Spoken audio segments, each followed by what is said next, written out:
period was the patriarchal, all the patriarchs, Abraham, Isaac, Jacob, and Joseph, and that was Genesis 12, right down to the end, chapter 50.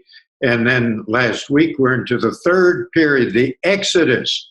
So at the end of Genesis, all the Jews, 70 of them, a family, a clan, really. Jacob, all his sons, their wives, grandchildren, the works. They're down in Egypt and there for 400 years. And from just a clan, a big family, they grow into a nation, a lot of people. And they get out under the leadership of Moses after these plagues.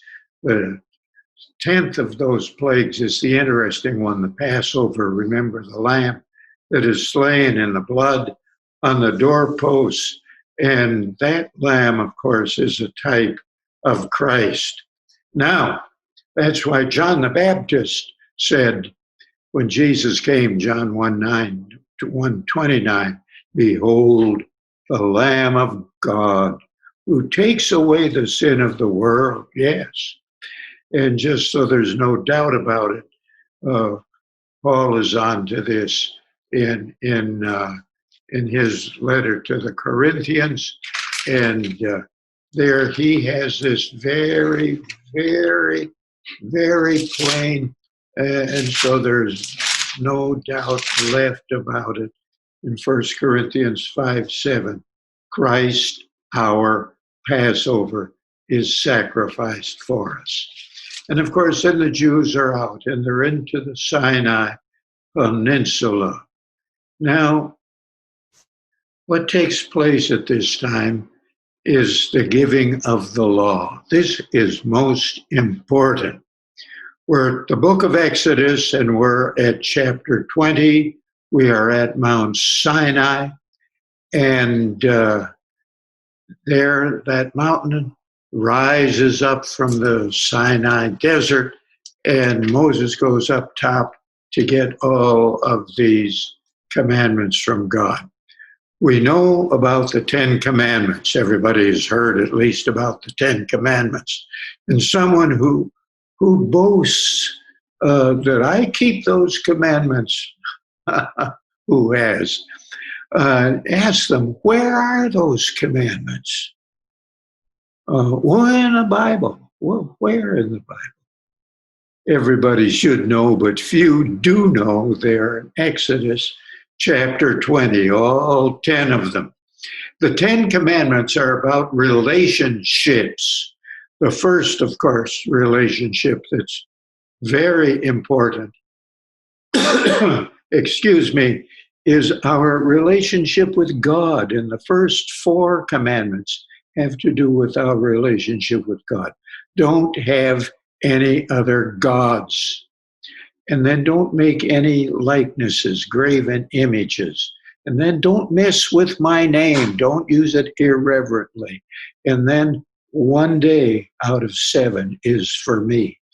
If you want to get along with God, those first 4 commandments get you on track as to what God expects of you in relating to Him. Now, the other remaining commandments, the other 6, have to do with getting along with one another. Be nice, very nice, is the 5th commandment to your mom and to your dad. And then don't murder anybody. Don't bed down with your neighbor's wife. Don't steal anything. Private property is recognized. Don't go taking something from somebody else. And then don't lie. And then don't hanker after your neighbor's stuff. No. And those 6 help us to get along with one another. Now, there are a lot of other commandments. The rabbis have counted the commandments in the Old Testament, not just the 10. but they have counted the commandments at 613. That's a whole wagon load of commandments. Now, sooner or later, somebody's going to nail you, some unbeliever, and say, so you believe the Bible, huh? Well, what about? Then you pretend to follow the Bible.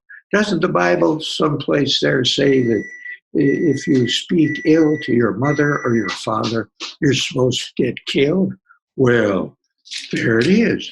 That is there. It's in Exodus chapter 21, verse 17. Whoever curses his father or his mother shall be put to death. Do you believe that? Do you practice that? Did your parents practice?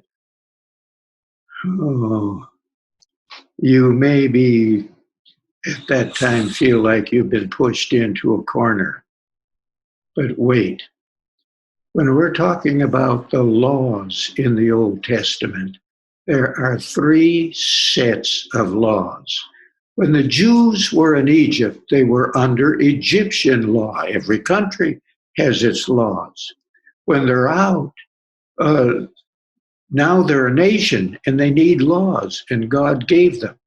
So there are 3 kinds of laws in the Old Testament.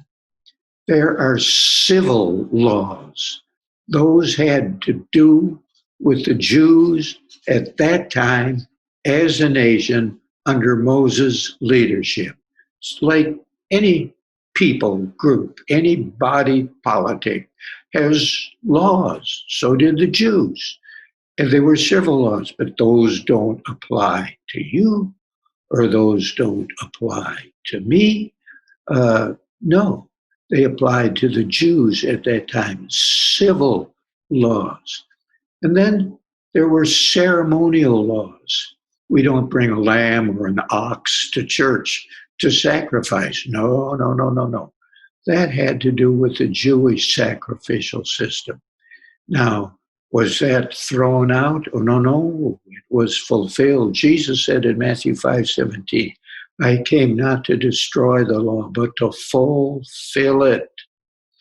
And so all those sacrifices were fulfilled in Christ, as we read in the book of Hebrews. So there are 3 groups of laws: civil laws, Jews only as a nation, and then the sacrificial laws, all fulfilled in the coming of Christ.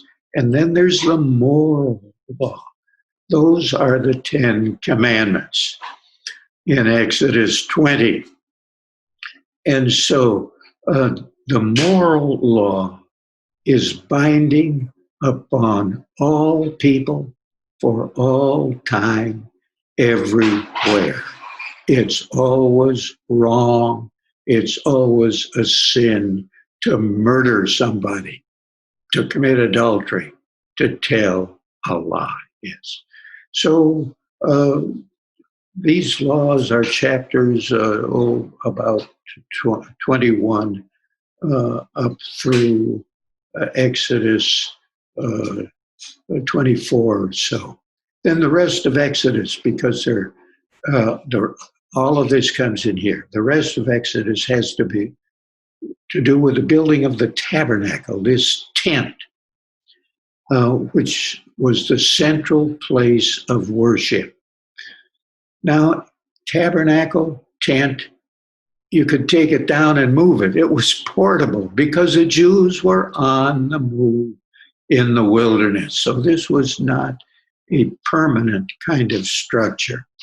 And so Exodus gives the specifications for the building of this and the erection. Now, in the time of the Exodus and during the life of Moses, there are 4 Bible books. There's Exodus, Leviticus, Numbers, and Deuteronomy. And all of these Bible books come in the period of the Exodus. So we've been through Exodus. It's the laws, it's the building of this central place of worship, the tabernacle. What's the book of Leviticus all about? Well, the first 7 chapters have to do with the blood sacrifices that were to be made prior to coming of Christ and had to do with the Jewish worship.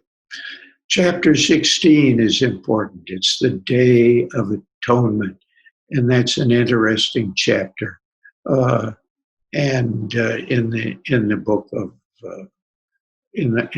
book of Leviticus, the Yom Kippur, the time of the Day of Atonement.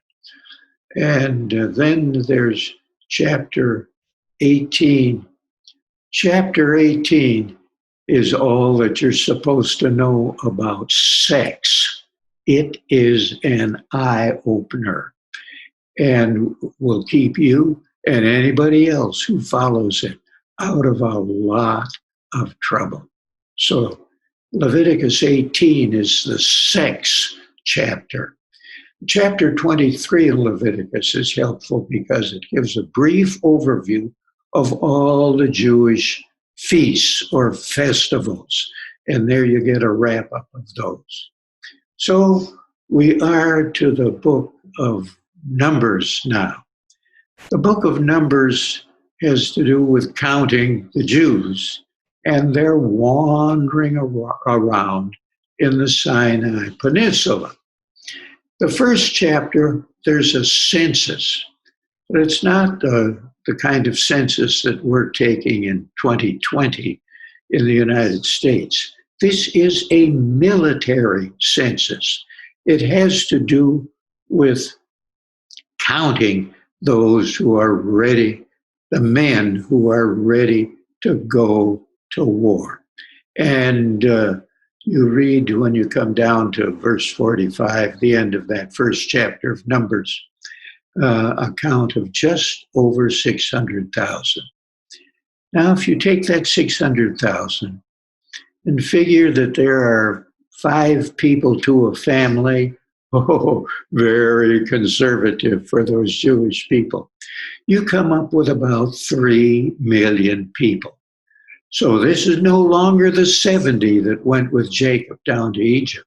This is 400 years that they were in Egypt, 400 years of growth, 400 years of more people and more people, until we're up clearly over the 3 million mark.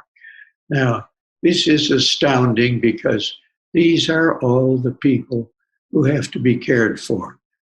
And they're fed by this miraculous manna, Exodus 16, that God sends down 6 days a week for them. And they're in a desert, so there has to be water for 3 million plus people, plus all their cattle and their animals. It's quite an ordeal. Well, you come to Numbers 12, and you have Miriam, who is kicking up her heels. Miriam is Moses' big sister, nothing like a bossy big sister. And she thinks she's not got all her due, but she wants to start running things. God takes care of her. She ends up with leprosy and is in trouble for her rebellion. Now, significant chapters in the book of Numbers are 13 and 14. They have come to the border of the promised land, the land that was legally deeded to Abraham and his descendants, and they've come back to claim it. Of course, it's not empty. A lot of people have moved in the interim. And so they send these 12 spies, one from each tribe, into the promised land. They come back with a majority of 10, a majority report. It's a great place, but there are big people there, and we'd better stay away if we love life. We'll be wiped out. A minority report. Amazingly, the minority's right. Joshua and Caleb, we can do it. But the people took the majority report and did not believe that God would give them the power to conquer the land. For this, they were punished by God. It had been 2.5 years since they'd left Egypt. And now, for 37.5 years, they're going to wander in the wilderness until a whole generation dies off. Unbelief never pays. It didn't pay then, it doesn't pay now. Believe God, take his promises, and he will be with you. He will. So they turn back and don't go into the land. And then chapter 23, where is it? 22 and 23 and 24 are about Balaam, this prophet who tries to serve God but isn't too good at it all the time. He has a donkey that ends up being smarter than he is. And when you're dumber than a donkey, you are in trouble. And that was Balaam. Well, so we've gone through Exodus, Leviticus, and briefly through Numbers. Now we're to Deuteronomy. Deuteronomy is a summary, a wrap up, and a review. Laws repeated and so on.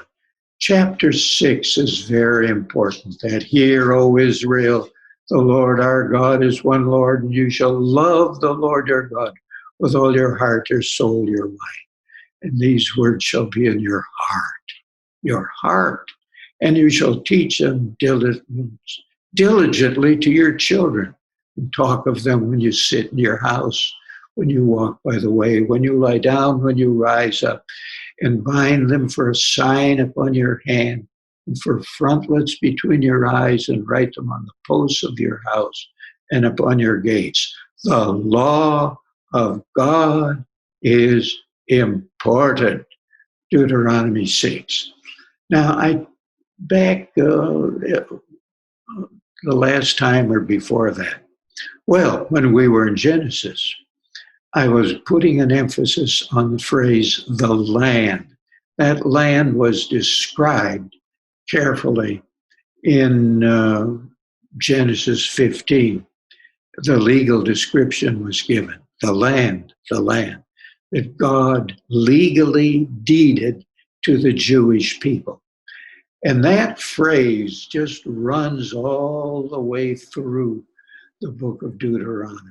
The land, the land, the land. And some 250 times. What an emphasis. Don't forget the land. It's yours. You've refused to go in because of unbelief, but now you're going in. And it's time to go in. You come to the end of Deuteronomy, and Moses is dying. Joshua is the new leader, and it's the land that is before them.